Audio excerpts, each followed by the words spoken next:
Hey guys, this is JNM with a video about C++ live coding, a new feature in Unreal Engine 4.22. I open an existing C++ project, my Low Poly FPS demo, that you can download by the way from my Gumroad page. The link is added to the description and here is the level. Okay, in the toolbar, in the compile menu, I enabled the feature live coding, which is still experimental. Then we get the message that it is enabled, and that we can recompile the code by pressing Ctrl, Alt and F11. And this is what live coding is all about. You can recompile your C++ code while the game is running.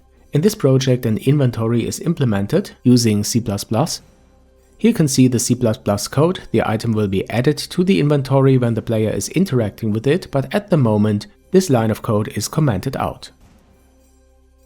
This means when I start now and I am interacting with this gem here, with an item that would be added to the inventory, and then I press the I key to show the inventory, you can see it isn't added. It is empty because the code isn't active. Okay, and now I go ahead while the game is running and remove this comment in the code. What happens then is that the code changes are compiled using live coding. I speed this up a bit here, it actually takes longer.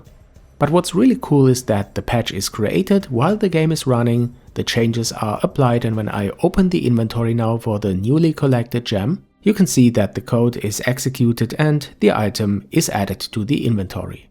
Okay guys, this was a very short one, but actually that's the feature. My opinion is that it is extremely useful. Guys, if you like this channel, then don't forget to subscribe if you haven't already. If you have any questions, add these to the comments. And as you know, you can support me by being my patron. I see you guys on JNM.